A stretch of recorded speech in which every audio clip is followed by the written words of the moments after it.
Dewan Guru Besar Universitas Indonesia agar mengeluarkan rekomendasi resmi kepada MUI untuk menghentikan status kemasukan pelaku kekerasan seksual secara permanen atau drop-out akan terjadinya kasus ini menuntut langkah nyata dan radikal yang tegas sebagai berikut. 1.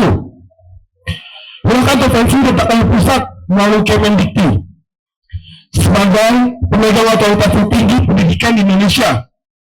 Menteri Pendidikan Tinggi tidak mau diam.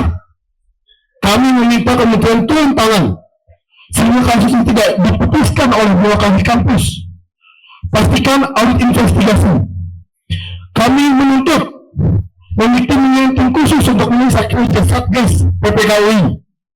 Periksa mengapa kasus 16 mahasiswa ini bisa terjadi dan mengapa banyak kasus lama yang masih menggantung tanpa kejelasan.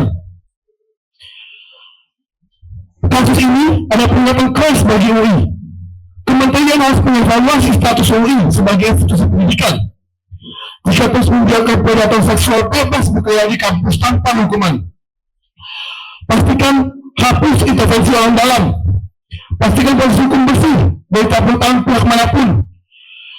Termasuk juga klaim backingan yang dibanggakan oleh para pelaku. Maka dari itu, kami ingin mention beberapa poin tutup sebagai berikut.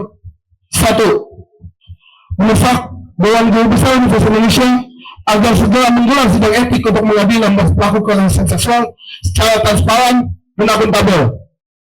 Mendesak Dewan Guru Besar Universitas Indonesia agar mengeluarkan rekomendasi resmi kepada MUI untuk menghentikan status kemasukan pelaku kekerasan seksual secara permanen atau drop-out.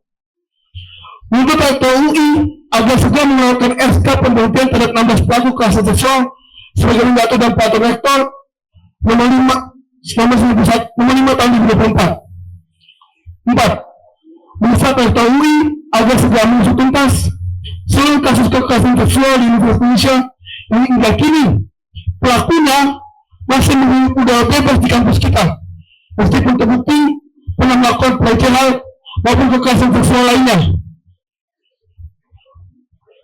5. Membekukan dan mencabut seluruh hak organisasi para pelaku dalam seluruh struktur IKMUI secara permanen. Tidak ada tekanan, tidak ada pengancaman.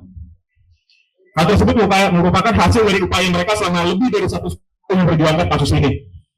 Jadi jangan dianggap ini merupakan hanya bocor yang tidak jelas, yang hanya tidak begitu saja bocor. Ini perjuangan lebih dari setahun semuanya. Dan melihat kasus ini seperti ini, melihat penanganan dari kampus juga, saya menaruh harapan banyak, baik pada pihak universitas maupun pihak fakultas. Permohonan kami sederhana, hanya ada satu sanksi kami harapkan, drop out.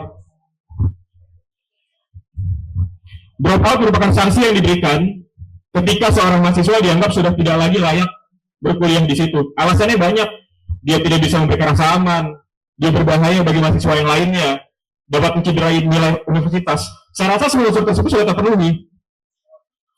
Jangan ada pemikiran bahwasanya untuk di drop out kasusnya itu sudah harus sampai yang lebih berat, yang harus sudah pelecehan fisik dan lain-lain.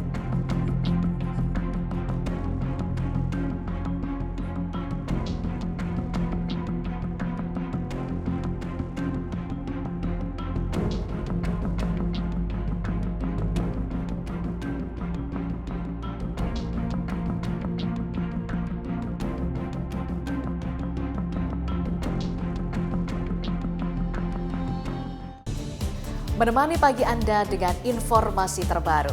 Satu langkah lebih dekat, satu langkah lebih mencerahkan. Saksikan Sapa Indonesia Pagi di Kompas TV, channel 11 di televisi Anda.